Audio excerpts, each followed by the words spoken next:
는 이재욱이라고 합니다. 뵙게 돼서 반갑습니다. 예.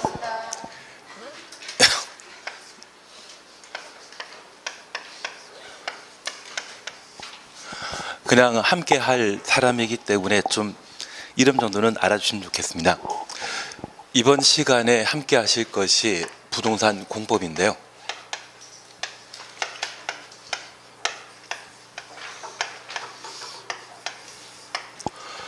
월요일부터 목요일까지 공부하시다 보니 중개사가 1차, 2차로 구성되어 있다는 것은 아실 거고 1차 과목이 민법과 학개론이며 2차는 공인중개사법과 부동산 공법, 세법, 공시법이 2차로 구성되어 있습니다.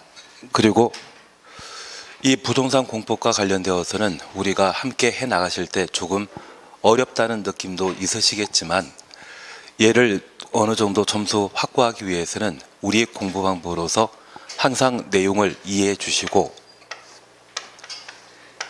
이해한 것을 반복해 나가시는 게 좋은 점수 받을 수 있는 방법이 될 듯 합니다.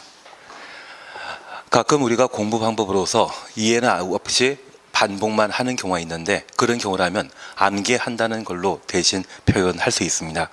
대신 공법에 관한 사항들은 책에 나와 있는 내용들을 응용해서 지문을 구성하는 경우가 있고 그걸 정답 찾기 위해서는 어느 정도의 이해가 밑바탕 되었을 때 소홀하게 점수가 나오지 않나 싶습니다.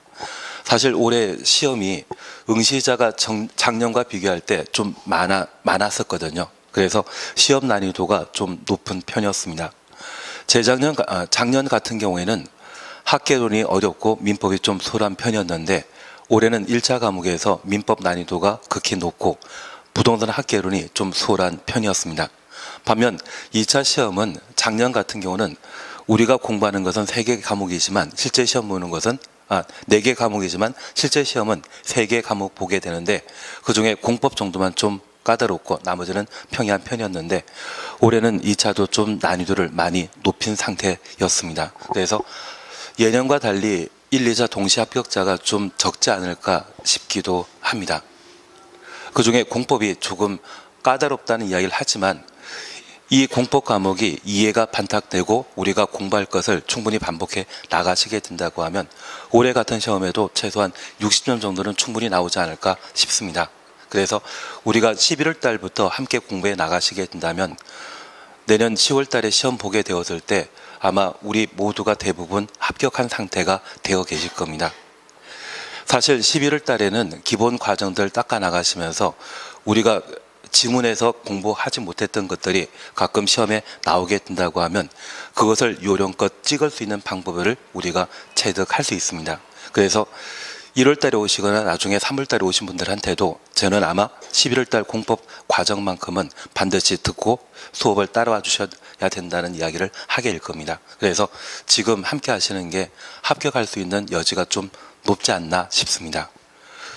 여기 부동산 공법은 부동산과 관련된 규제에 관한 법률로서 우리가 민법 시간에 부동산을 공부하시게 되는데 민법 시간에는 토지와 그 정착물을 부동산이라 하고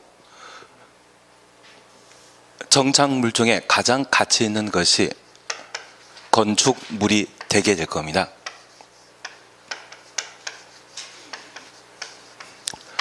그래서 부동산 공법은 토지와 건축물에 관한 규제와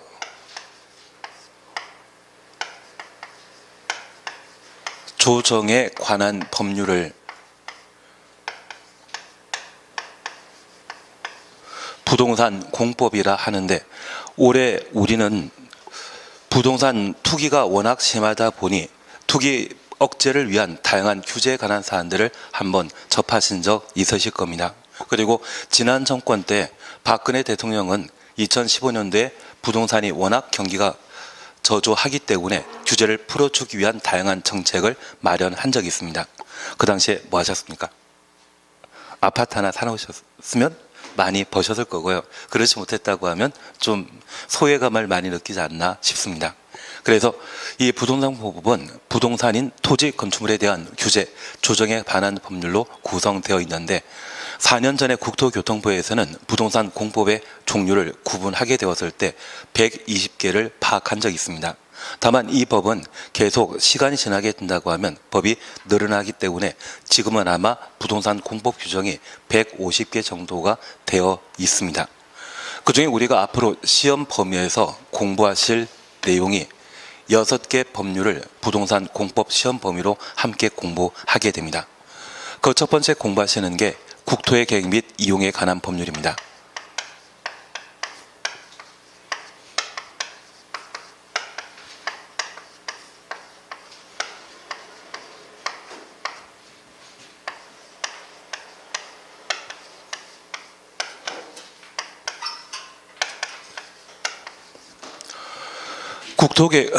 국토의 계획 및 이용에 관한 법률을 줄여 국토계획법이란 말로 대신 표현하게 되는데 우리 시험에서는 12문제가 출제되게 됩니다.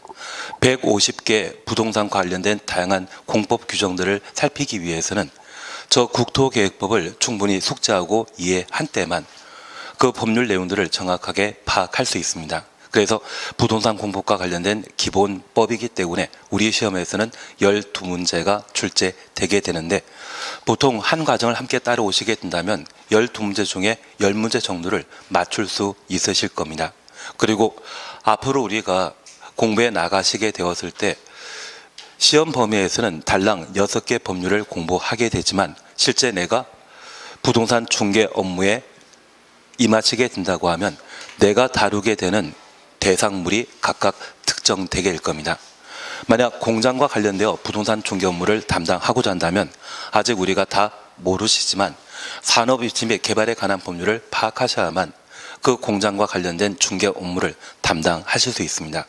요즘 대출 규제가 워낙 심하기 때문에 아파트 가격이 좀 떨어지고 있는데 풍선 효과라는 말 들어본 적 있으실 겁니다. 뭔가 규제를 강화시키게 된다고 하면 좀 돌출되는 부분들이 가끔 나타나게 되는데 최근 부동산 중개와 관련되어 가장 인기 있는 것이 있다면 아파트형 공장이라는 말 들어보신 적이 있다면 그 아파트형 공장을 지식산업센터란 말로 대신하게 됩니다.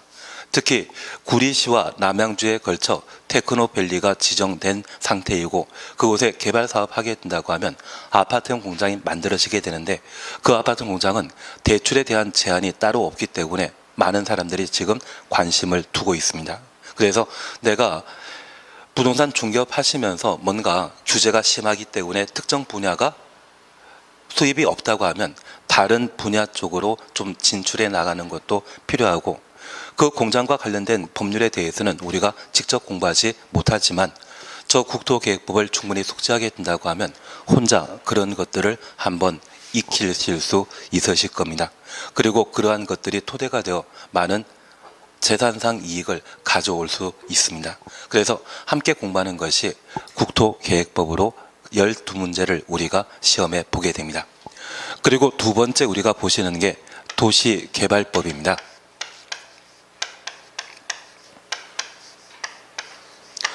여기 도시개발법은 우리 신도시개발 사업이라 해서 이번 정권에서는 11월 달 정도에 공공택지와 관련된 3기 신도시 개발 사업을 발표하게 됩니다. 저 3기 신도시가 2기 신도시와 달리 서울에 인접한 곳에 새로 만들어지게 된다면 분명 판교나 일산 정도의 가치를 가지게 됩니다. 만약 그런 곳이 우리 주변에 새로 지정되게 되면 내년에 부동산 중개업 자격증 반드시 따시고 그게 사무실 차리시는 게 돈 벌 수 있는 방법입니다. 만약 그런 신도시에서 부동산 중개 알선하고자 한다고 하면 도시개발 사업과 관련된 기본적인 내용들을 아셔야만 중개 업무를 담당할 수 있습니다. 그래서 도시개발법을 우리가 함께 공부하게 됩니다. 그리고 세 번째 토지와 관련된 법률로서 도시 및 주거 환경 정비법을 함께 공부하십니다.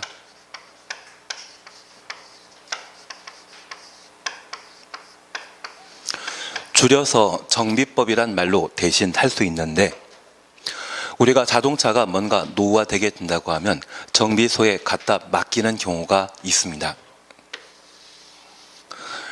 도시 지역에는 주택이나 상가, 공장 등의 다양한 건축물이 있는데 이러한 건물이 15년 정도가 되게 되면 노화 현상을 보이게 됩니다.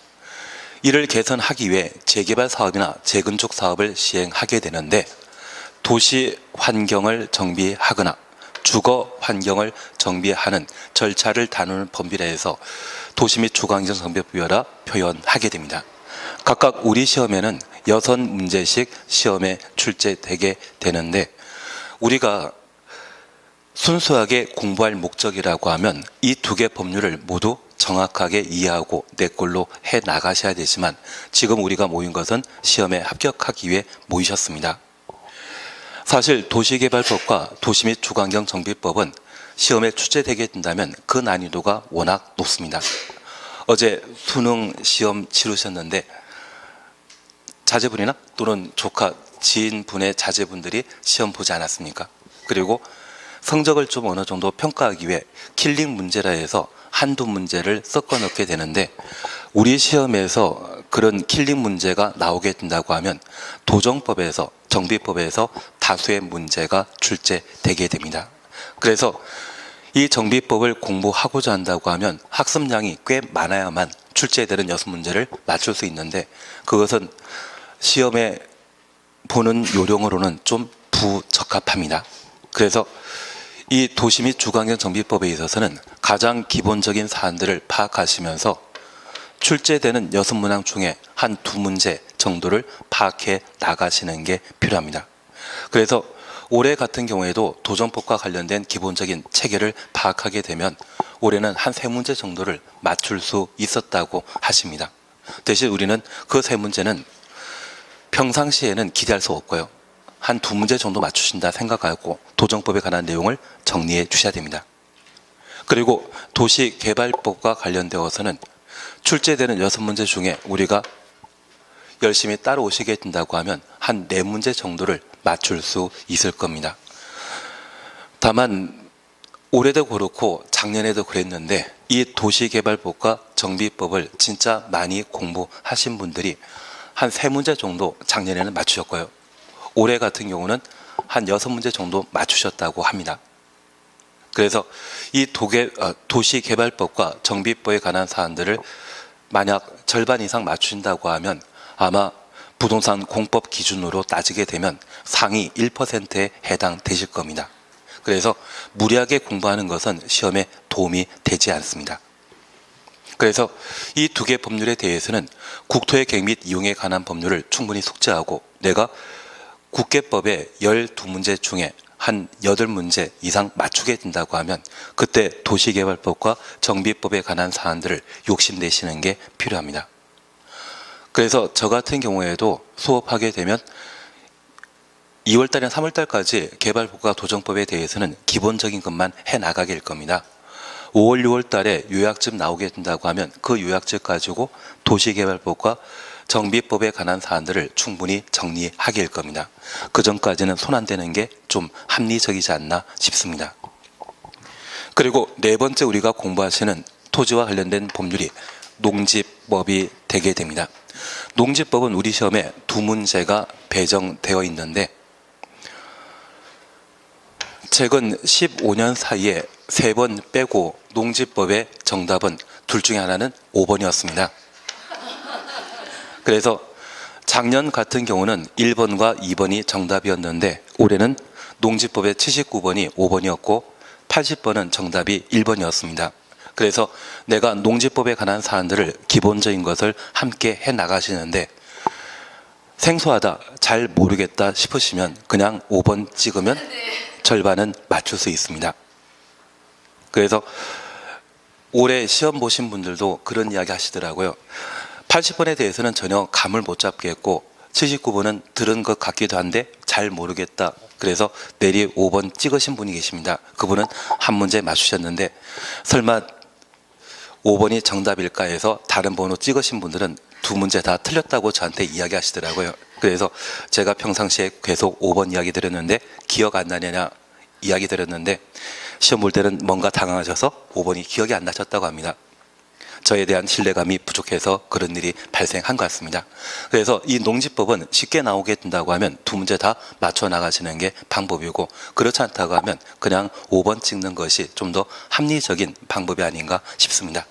그래서 토지와 관련된 4개 법률을 우리가 함께 공부하시고, 두 번째 공부하시는 게 건축물과 관련된 법률로서 건축법과 주택법에 관한 사항을 함께 공부하시게 됩니다.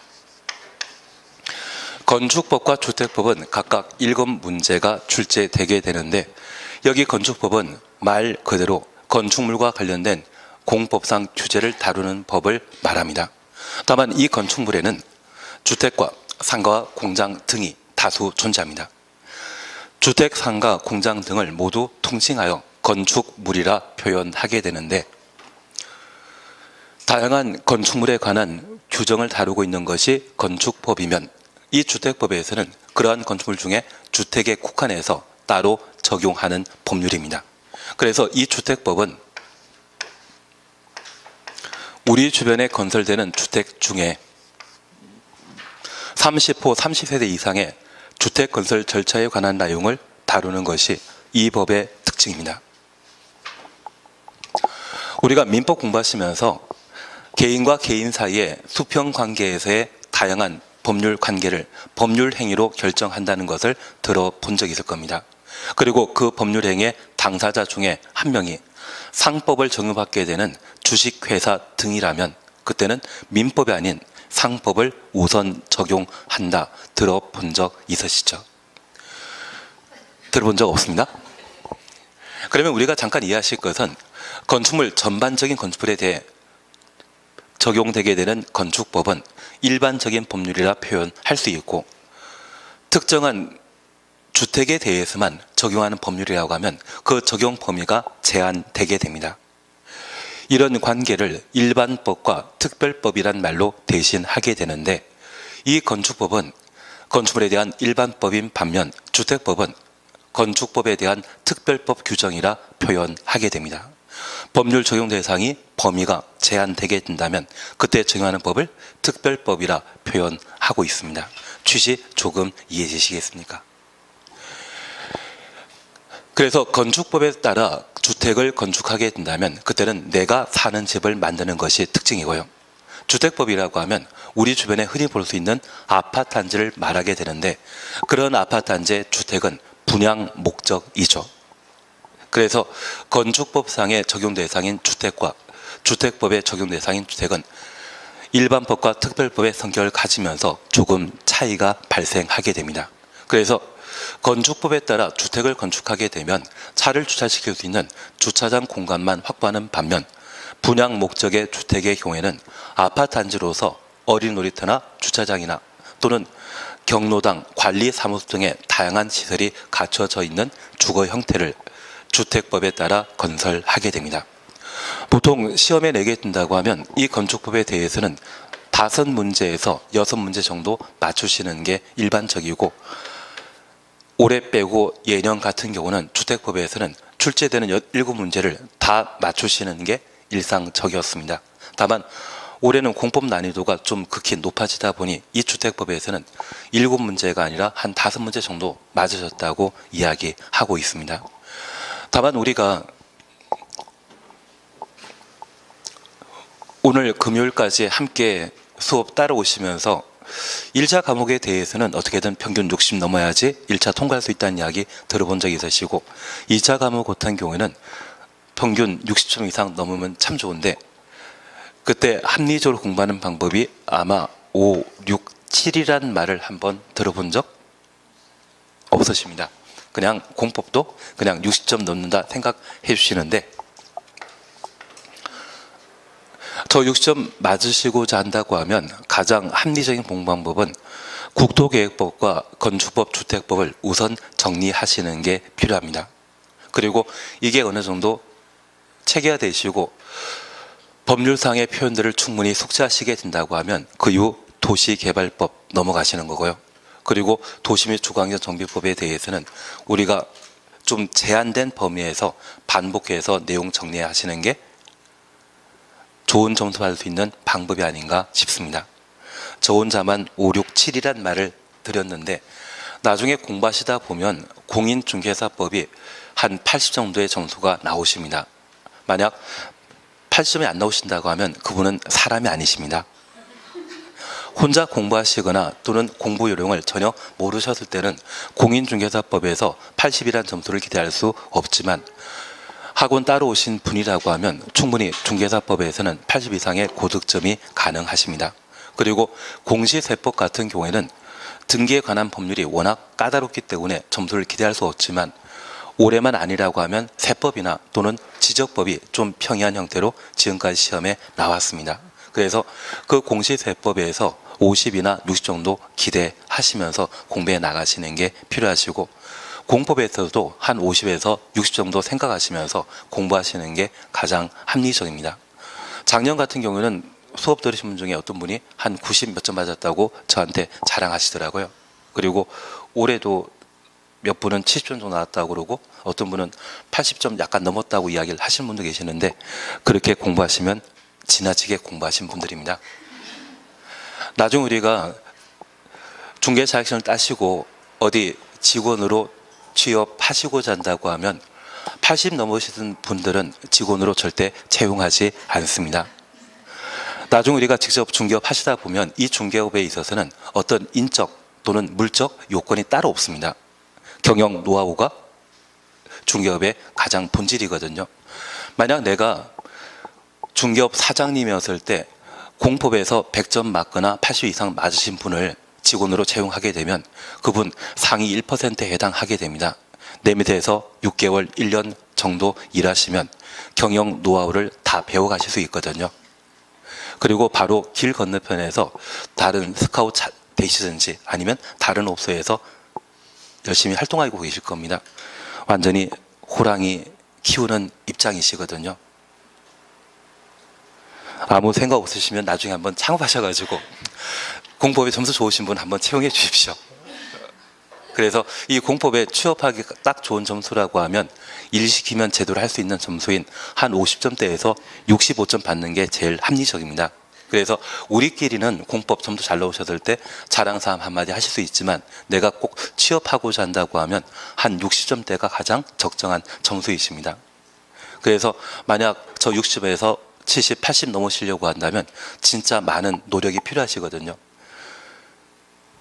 우리 학교 다니실 때 학교에서 1등 하시는 분이 사회 1등은 아니시죠.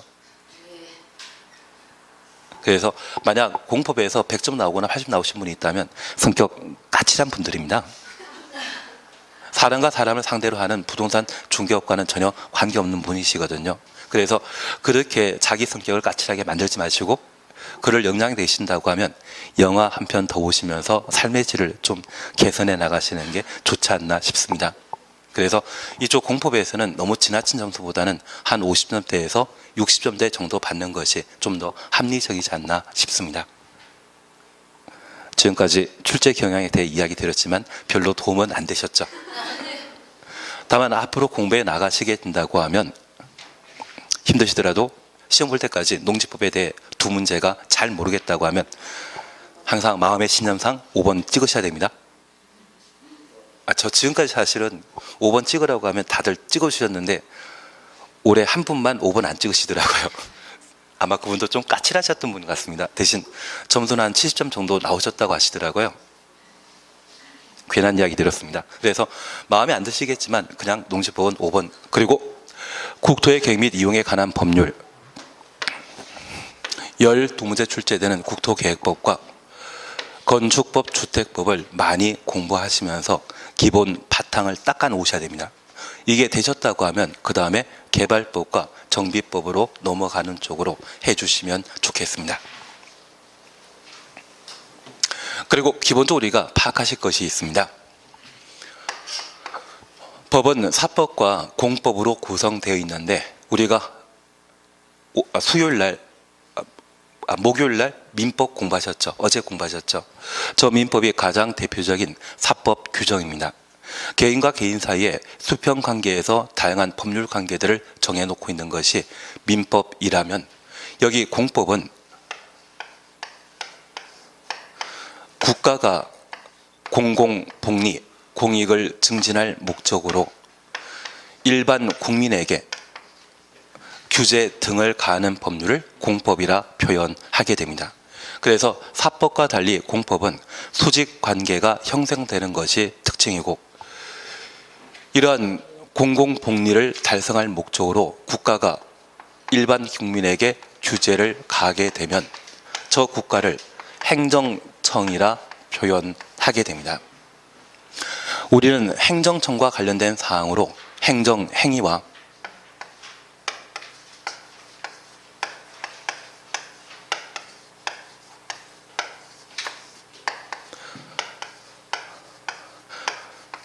행정계획에 관한 내용을 함께 공부하시는 게 필요합니다. 그래서 행정청이 하는 일이 있다고 하면 그것을 행정행위라 하고요. 행정청이 수립하는 계획이 있다면 그것을 행정계획이라 표현하게 됩니다. 그래서 우선 행정청과 관련된 사항들을 함께 정리해 주셔야 되는데,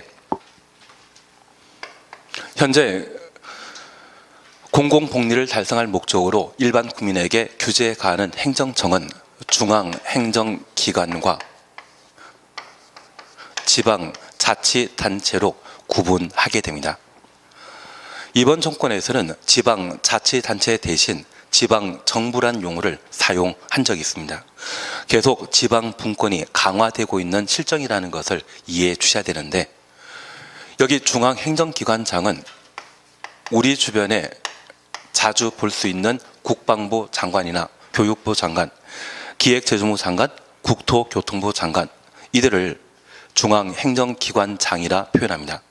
이런 장관 위에는 분명 국무총리나 대통령이 있지만, 대통령은 대한민국을 대표하는 원수에 해당되는 것이고, 그리고 국무총리는 각종 업무를 총괄하는 그런 기구이지 특정 업무의 행정청이 될 수 없습니다.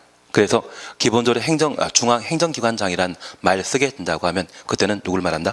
장관을 말합니다. 앞으로 우리가 공부하시게 되는 부동산 공법에서는 농림식품축산부 장관과 그리고 국토교통부 장관을 자주 보게 되는데, 제가 국토교통부 장관을 국장이란 말로 자주 표현하게 될 겁니다. 그래서 각부 장관을 중앙행정기관장이라 표현하게 됩니다. 그리고 올 6월 달에 지방선거 치르시면서 경기도지사 뽑으셨죠. 그 경기도지사를 광역지방자치단체장이라 하고, 남양주시장을 뽑으셨다고 하면 그 남양주시장은 기초지방자치단체라 표현하게 됩니다. 여기 광역지방자치단체에 있어서는 서울특별시와 인천광역시 그리고 경기도, 이들을 광역지방자치단체라 하고, 세종시라 분류는 특별자치시와 제주도라 분류는 특별자치도를 광역지방자치단체라 표현하고 있습니다. 그런데 이 광역지방자치단체는 넓다고 해서 광역이라 표현하는 게 아닙니다.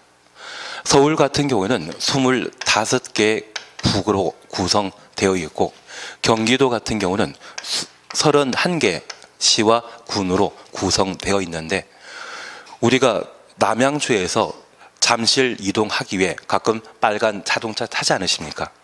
그 빨간 버스를 우리는 광역버스라 표현하게 됩니다. 그 광역버스는 남양주 시내만 돌아다니는 버스가 있다면 시내버스라 표현하고, 서울과 남양주에 걸쳐 운행하게 된다고 하면 그때는 2 이상의 시군구에 걸쳐 운행한다 해서 그것을 광역버스라 표현하게 됩니다. 여기 광역지방자치단체는 2 이상의 시, 군, 구로 행정관할구역이 구성되었다 해서 얘를 광역지방자치단체라 표현하게 됩니다. 경기도에는 다양한 시군이 있습니다. 그리고 서울특별시와 인천광역시에는 다양한 구가 있는데, 이러한 기초지방자치단체로 구성되어 있는 것을 광역지방자치단체라 표현하게 됩니다. 그래서 현재 지방자치단체는 광역과 기초로 구성되어 있다는 것 확인해 주시고요. 특별히 세종시의 경우에는 지금 인구가 32만 정도입니다. 만약 인구가 50만 이상이었다고 하면 저 세종시를 구성하는 구가 존재할 텐데, 아직 인구가 미흡하기 때문에 구가 존재하지 않고 있습니다. 그리고 특별자치도는 제주도를 말하는데 아마 인구가 한 60만 정도일 겁니다. 과거에는 서귀포시와 제주시가 각각 존재했지만 특별법을 마련하면서 제주도지사만 선거로 뽑고 서귀포시장과 제주시장을 제주도지사가 임명하는 것으로 법을 개정하여 현재 제주도에는 기초지방자치단체가 없습니다. 그래서 이 특별자치시와 특별자치도는 광역지방자치단체인 데 불구하고 기초지방자치단체가 없는 특이한 경우에 해당되게 됩니다. 이 두 가지는 따로 시험에 정답으로 처리되는 일은 없기 때문에 크게 신경 쓸 필요 없으시고요. 기초지방자치단체를 두고에 되는 특별시, 광역시, 도 이곳을 시도라 하고 이곳을 책임지는 자를 특별시장, 광역시장 그리고 도지사란 말로 대신하게 됩니다. 그래서 나중에 시도지사란 말 보게 되면 이들은 광역지방자치단체 장으로 이해해 주셔야 됩니다. 그리고 이곳을 구성하는 기초지방자치단체는 시, 군, 구로 구성되어 있습니다. 경기도에 속하는 행정관할구역은 31개 시군으로 구성되어 있는데 저 경기도에 속한 도시 중에 인구가 50만 이상인 도시가 있다면 그러한 도시를 법에서는 대도시라 표현하고 있습니다. 남양주시가 인구가 70만 정도가 되고 있습니다. 이 남양주시가 있다고 하면 인구 50만 이상인 도시이기 때문에 뭘 한다? 대도시가 되게 됩니다. 그래서 통상 도에 속해 있는 시, 군 중에 인구 50만 이상인 대도시의 경우에는 그 규모가 크기 때문에 경기도지사와 동등한 권한을 인정하게 됩니다. 그래서 도지사와 대도시장은 동등한 인허가권을 행사하는 것으로 파악해 주시고 우리 남양주시가 인구 50만 달성했던 때가 2004년도입니다. 그래서 저 2004년도만 하더라도 이 남양주시에는 별내 신도시 개발 사업이나 진접지구에 대한 개발 사업 많이 이루어졌거든요. 그래서 2004년도에 남양주시의 인구가 50만을 달성했었는데 저 2004년도에 50만 번째 주민등록 이전하신 분에게 황금 열쇠를 수여하는 기념 행사를 한번 펼친 적이 있습니다. 종전에 도에 속해 있는 시군이 도를 만들거나 학교 등을 만들고자 한다면 도지사로부터 승인 받을 때만 도로 등을 만들 수 있었고 이제 인구 50만 이상이라면 대도시장도 도지사와 동등한 권한을 행사하기 때문에 다양한 도로 등을 직접 만들 수 있습니다. 이제 남양시장은 경기도지사로부터 간섭에 벗어난 것이죠. 남양시장 입장에서는 그날이 독립기념일입니다.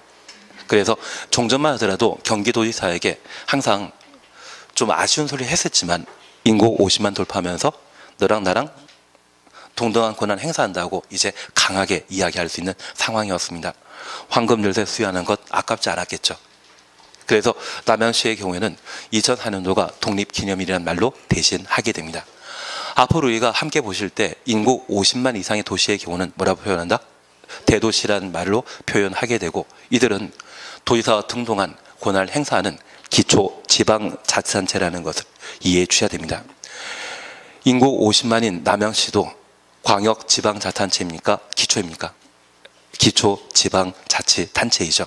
그래서 현재 행정청은 중앙행정기관, 각부 장관, 그리고 광역지방자치단체인 시도, 기초지방자치단체인 시, 군, 구로 구성되어 있다는 것을 확인해 주셔야 됩니다. 그리고 두 번째 잠깐 봐주실 것이 있습니다. 저 행정청에 하는 법률 행위가 있다고 하면 그것을 행정행위라 표현하게 됩니다.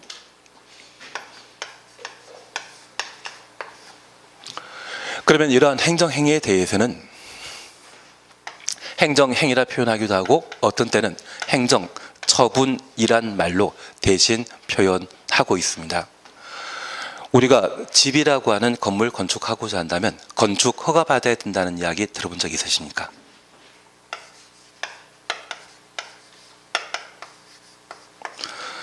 만약 이러한 건축 허가 받게 된다고 하면 그 건축 허가 받음으로써 건물 건축할 수 있는 권리 발생하게 됩니다. 그리고 이 건축 허가 받고 공사 진행 중인 때 갑자기 건축 허가를 취소당했다고 하면 더 이상 건물 건축할 수 없습니다. 그리고 공사 현장을 잘못 관리해서 상도동 유치원처럼 인접한 건물에 붕괴 사건이 발생하게 되면 공사하지 말라, 공사 중지 명령이 떨어질 수 있습니다. 공사 중지 명령이 떨어지게 된다고 하면 그에 따라는 공사해서는 안 되죠. 그래서 이 행정행위는 행정청이 취하는 행위로서 일반 국민에게 일정한 구속력이 발생하고 그 구속력에 따라 행정행위에 따른 일정한 권리, 의무가 발생하게 됩니다. 일반 국민에게 일정한 권리와 의무가 발생하는 행정청의 행위를 뭐란다? 행정행위 또는 행정처분이라 표현하게 됩니다. 다만 이 행정처분과 비교되는 것으로서 행정지도란 말이 있습니다.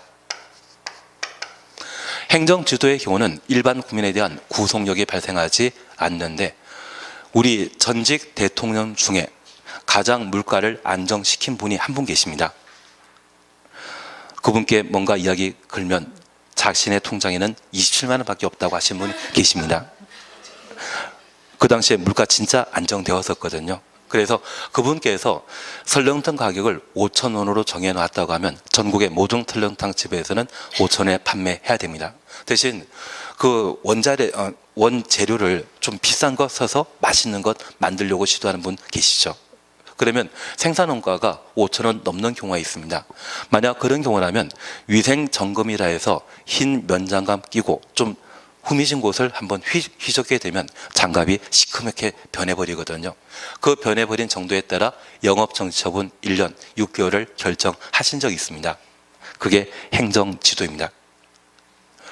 이번 정권에서도 최저임금을 올리면서 근로자 해고하지 말고 물가 인상 요인이 되지 않도록 많은 사람들이 좀 신경 써주기 바란다. 그렇게 정부에서 대책 비슷하게 발표한 적이 있는데 그게 행정지도입니다. 많은 분들이 안 들으시던데요. 행정지도는 일반 국민에 대한 구속력이 있다 없다? 없습니다. 그래서 이러한 행정지도의 경우에는 권고란 말로 대신 표현하는 것이 행정지도의 성격으로서 일반 국민에 대한 직접 구속력이 발생되지 않는 것이 특징입니다. 반면 행정행위, 행정처분은 일반 국민에 대한 구속력 있다 없다? 있습니다. 그리고 이러한 구속력에 따라 일정한 권리와 의무가 발생되는 것이 특징입니다. 지금 이해 안 되시더라도 들어주셔야 됩니다. 그리고 이게 이해가 안 되신다고 하면 얘는 동영상 계속 보셔야 됩니다. 어쩔 수 없습니다. 그래서 이해하시는 게 제일 필요하시고요. 만약 이해가 조금 안 되고 뭔가 좀 설명이 부진하다 싶으시면 11, 12 과정에서는 뭐 촬영하더라도 신경 쓰지 마시고 바로 저한테 물어봐 주십시오. 현장에 이해하시는 게 제일 필요하십니다. 그러면 이런 행정행위는 일정한 구속력 발생하는 것으로서 저 행정행위가 적법하고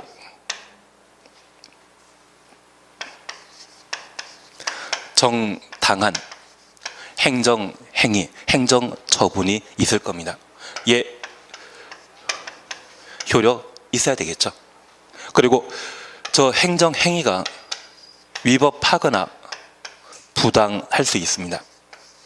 얘는 유효이다, 무효이다. 위법 부당한 행정처분은 유효이다, 무효이다. 유효입니다. 그래서 우리가 부동산 중개업 하시다가 내가 잘못하지 않은데 불구하고 가끔 영업정지처분을 맞는 경우가 있습니다. 내가 잘못하지 않은데 영업정지 처분 나오게 된다면 그것 위법 부당한 행정처분이죠. 그 행정처분은 유효, 무효? 유효입니다. 문 닫아야 됩니다. 그래서 예전에 악법도 법이라 하시면서 원샷 하셨던 분 계시지 않습니까? 악법도 법이다. 왜? 위법 부당한 법이라 할지라도 일단은 유효입니다. 다만 저 위법 부당한 행위에 대해서는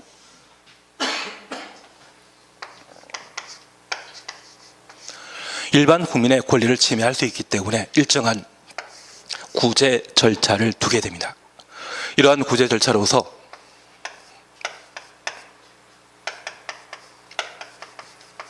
이의 신청 제도, 올해 부동산 공법도 52번인가가 복수 정답 처리돼야 될 지문이 있거든요. 그래서 처분관청에 직접 이의 제기하는 것을 이의 신청이라 표현하게 됩니다.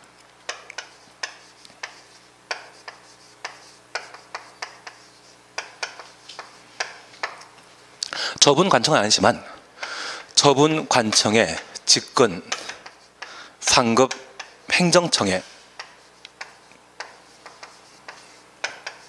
이의 제기하는 것이 있다면 이를 행정심판이라 표현하게 됩니다. 어제 수능 시험 봤는데 이의 신청했더니 복수정답 인정해 주지 않았다고 하면 교육부 상급관청인 국무총리실에 이의 제기하는 것을 행정심판이라 표현하게 됩니다. 여기 행정심판은 우리 시험에 자주 출제되는 표현에 해당되기 때문에 꼭 인지하고 계셔야 됩니다. 그리고 세 번째 방법이 행정소송입니다.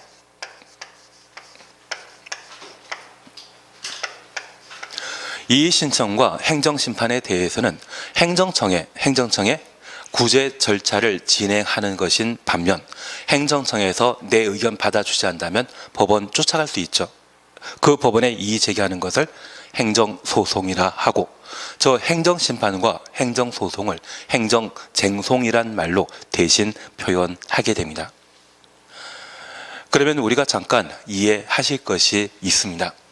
저 행정심판은 처분관청에 한다, 상급관청에 한다. 상급관청에 하게 됩니다.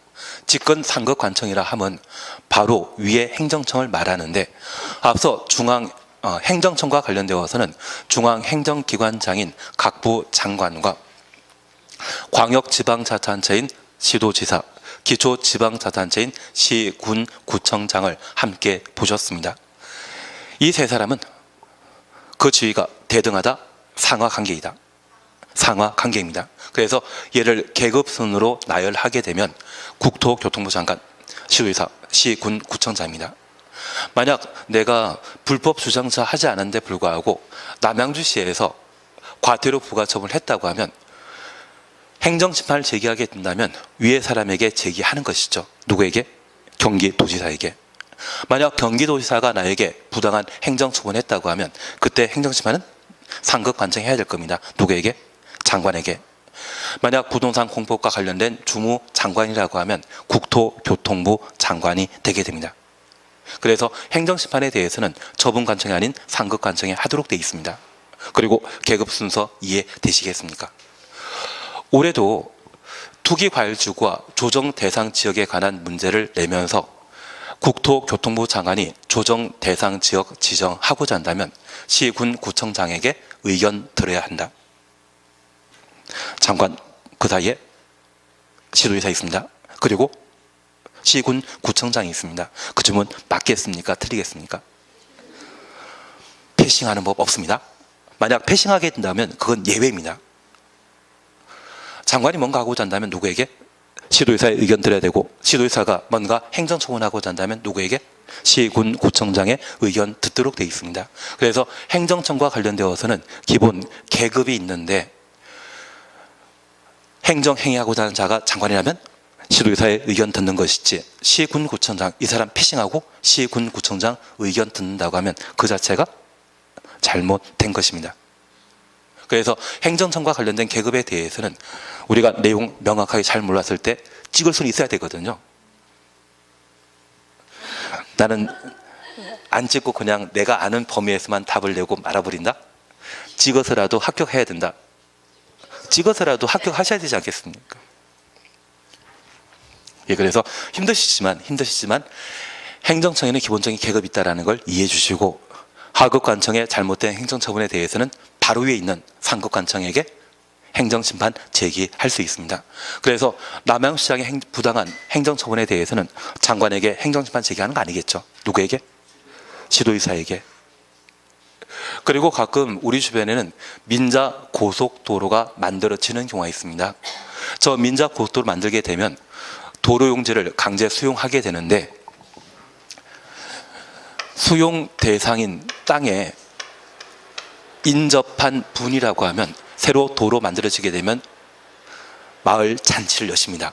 대신 저 수용 용지에 포함되게 된다고 하면 그때는 통곡하시더라고요. 수용하게 되면 보통 시가의 50%를 지급하거든요. 대신 새로 도로 만들어지면서 이 도로 바로 옆에 땅 소유자라고 하면 좀 전에 도로 없을 때는 맹지였지만 폭 15m 이상의 도로가 만들어지게 된다고 하면 이 땅의 가치는 최소한 10배 정도 올라갑니다. 만약 20m 도로라고 하면 20배입니다. 그래서 우리는 가끔 시청에 교통과 공무원 한두 명 알고 계신 분 계시죠? 그리고 그분이 새로 도로 만들어진다는 이야기 하시게 되면 저한테는 15m 이상일 때 꼭 찾아와 주십시오. 8m 도로나 12m 도로에 대해서는 찾아올 필요 없으십니다. 혼자 알고 잘하시면 되고, 얼굴 표정 보니까 절대 저한테 이야기하실 분이 없으십니다. 다만 이렇게 도로 부지에 편입되었다면 참 억울한데, 원래 도로 예정지인데 불구하고 도로 예정지가 아닌데 불구하고 그 인접한 땅까지 도로용지로 강제 수용하겠다고 하면 이것 민자 고도를 만드는 자의 부당한 행정처분이거든요. 그런 행정처분에 대해서는 도로 만들 수 있도록 지정해준 자가 있습니다.